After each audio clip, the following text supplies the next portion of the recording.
Alors, avant de donner la parole à Jean-Paul Ménengo, je vous communique les résultats du vote.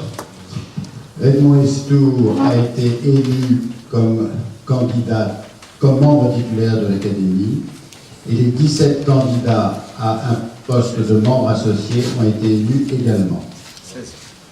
17. 16.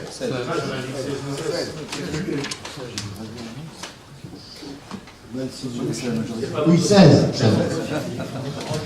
Je voulais ajouter à ce sujet-là que le nombre de membres de l'Académie augmente, vous en avez tous conscience, et que c'est dans le but d'augmenter l'influence de l'Académie dans l'évolution de notre métier.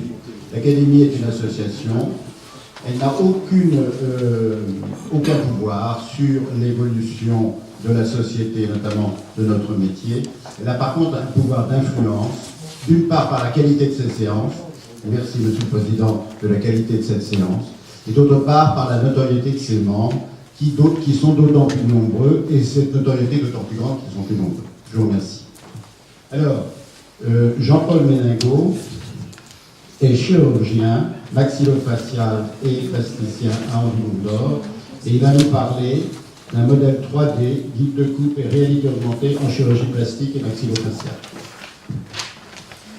Monsieur le Président de l'Académie, Mesdames et Messieurs les académiciens, mes chers collègues, je suis vraiment très honoré de pouvoir présenter ce que nous faisons dans le domaine de l'impression 3D dans notre service.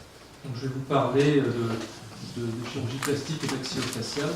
Donc, les enjeux en maxillofaciale, nous avons maille à partir avec donc des problèmes fonctionnels. La face représente un certain nombre de fonctions, de mandication, de protection des yeux, de phonation. Et puis, il y a toujours une dimension esthétique qu'il faut reconstruire. Et à partir du moment où on parle d'esthétique, le corollaire, c'est automatiquement et toujours le psychologique qui doit être réparé. L'autre difficulté, c'est que tous les individus sont différents, que les corps se transforment au fur et à mesure du temps, et au fur et à mesure des époques, les corps d'aujourd'hui ne sont pas ceux d'il y a un siècle. Et donc, nous devons reconstruire ces corps avec beaucoup de tissus différents. Donc, il y a un fil d'os, le cartilage, les muqueuses, les dents, etc. Donc, avec des problèmes d'épaisseur variables. Donc, de tout temps, depuis les travaux de Suze Rutas, qui avait publié, vous connaissez probablement, une véritable encyclopédie médicale vers 600 avant Jésus-Christ, on pense que c'était une famille en réalité, eh bien, il avait décrit des reconstructions données qui sont encore utilisées, une technique qui est encore utilisée aujourd'hui, et il utilisait des morceaux de tissu qui servaient de guide. Donc, de tout temps, les chirurgiens ont essayé d'utiliser différents types de guides. Depuis des dizaines d'années, on utilise ce type de modèle qui fait à partir de moulage, qui s'appelle un articulateur semi-adaptable. Et derrière, vous voyez donc des modèles beaucoup plus récents d'impression 3D. Donc, l'impression se faisait de façon traditionnelle après la Première Guerre mondiale, à travers des moulages. Et nous-mêmes, à Mondor, avec le professeur Lantieri, qui je crois fait partie de votre académie, nous avons réalisé 7 greffes de visage à l'hôpital Henri-Mondor. Et jusqu'en 2011, nous utilisions des moulages traditionnels en alginate pour recréer, rendre le corps du défunt à la famille de façon, on place des prothèses de main et prothèses faciales.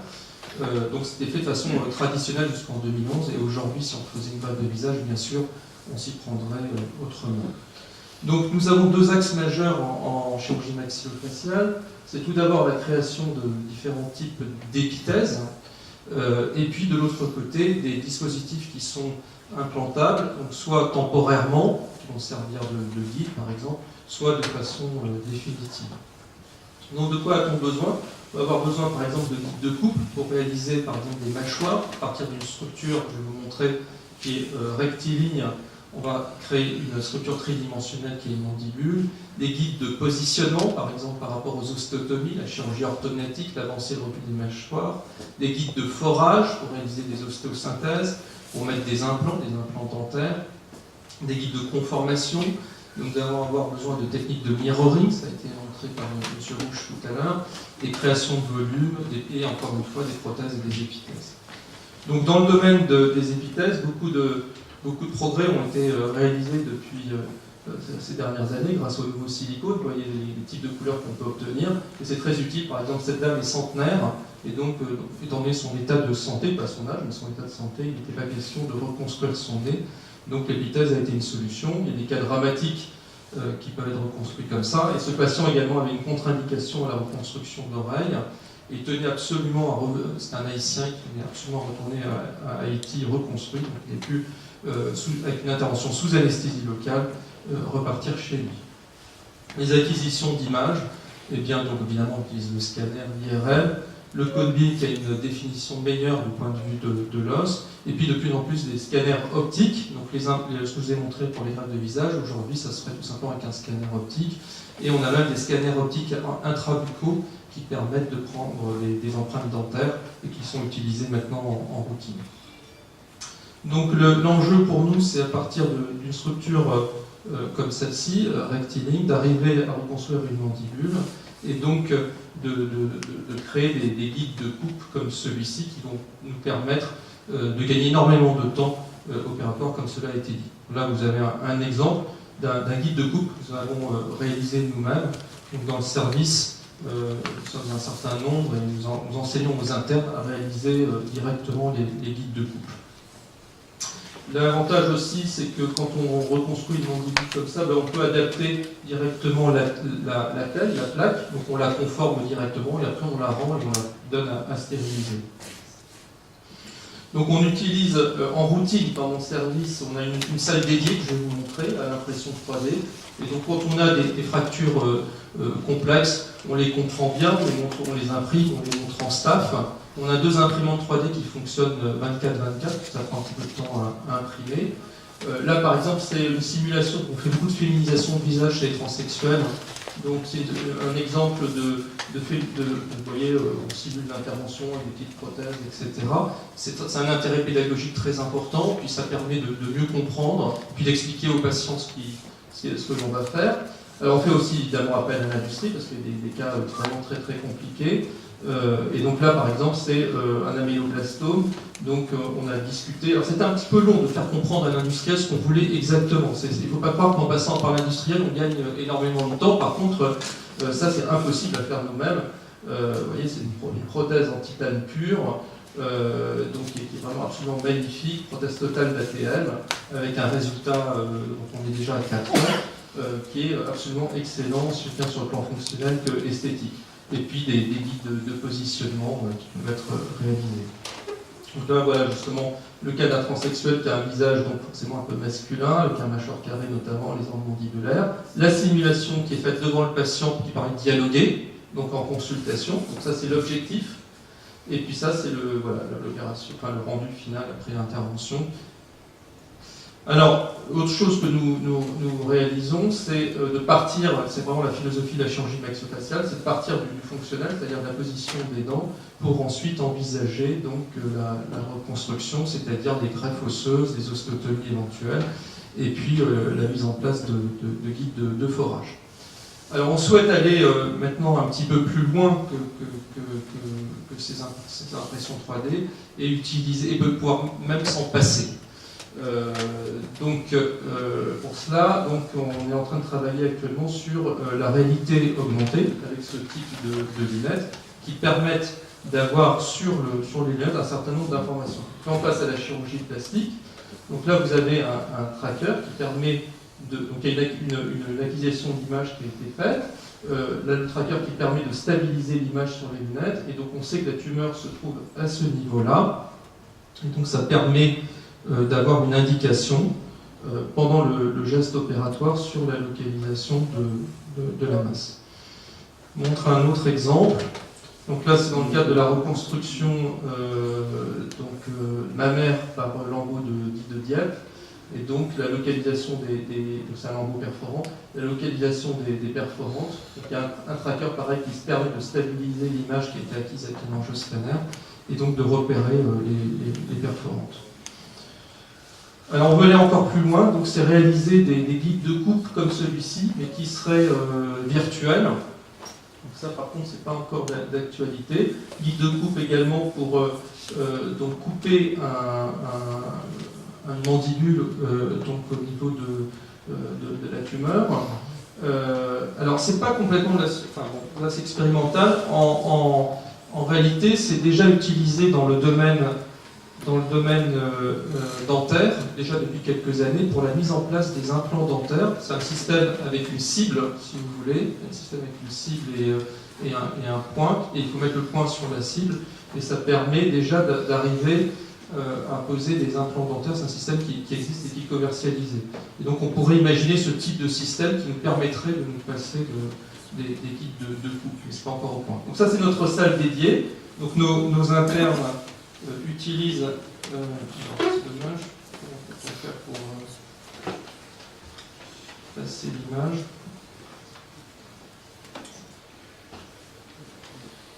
Donc nos internes, bon là vous voyez un interne qui est en train de...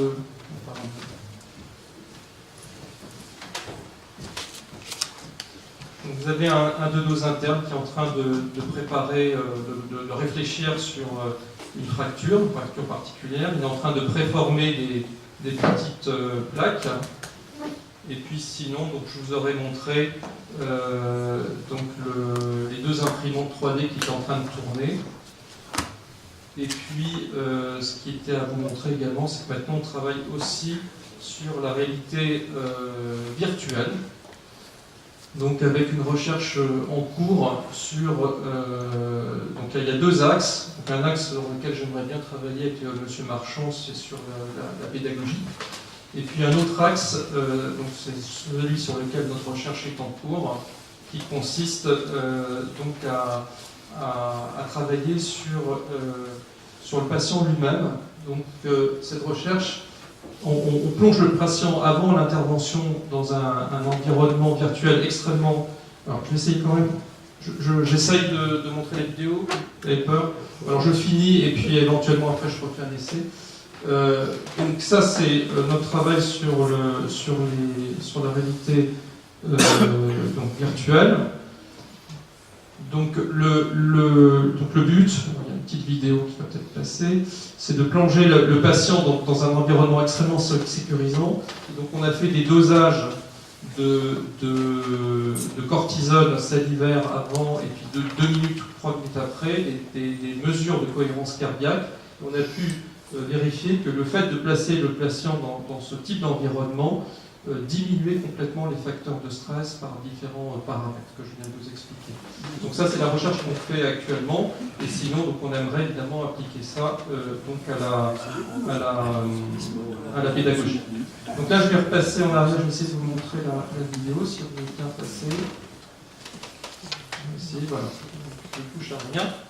Donc ça c'est notre salle qui est au bloc, au bloc opératoire. Vous voyez l'interne qui est bien tenu de bloc, les deux imprimantes, toutes les bobines de fil en dessous. Donc on a eu au départ et là le matériel de réalité virtuelle. Donc on a eu au départ je vois que j'ai encore 2 minutes, une imprimante en résine qui nous a coûté 30 000 €. Là maintenant on est passé à des imprimantes qui nous ont coûté 2 000 et je viens d'apprendre qu'il en existait pour 300 €. Donc, bien évidemment, nous, elle fonctionne tout le temps, donc c'est du matériel surtout de pédagogie, c'est pour des dispositifs qui ne sont pas implantables à demeure, qui se permettent de faire comprendre aux patients un certain nombre de choses, qui nous permettent de réaliser nos guides de coupe. Et évidemment, on travaille avec l'industrie pour tout ce qui est implantable à demeure, et puis éventuellement, même ces petits devices nous permettent de faire comprendre à l'ingénieur ce que l'on veut quand on a besoin de matériel très, très complexe. On voudrait travailler, donc l'étape d'après pour nous, c'est de travailler sur des scapholdes, des fameux échafaudages. Et on a tout un pan de notre recherche qui concerne les cellules souches, chez nous plutôt d'origine adipeuse. Et on aimerait bien travailler sur des matrices qui seraient résorbables, des scapholdes résorbables, pour donc faire de l'ingénierie tissulaire.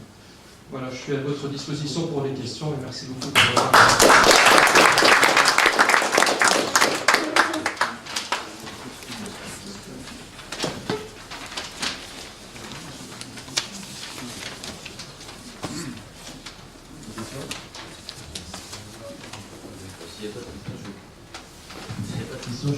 sur vous, puis c'est l'orateur précédent, je crois qu'on mélange un peu tout si vous vous écoutez.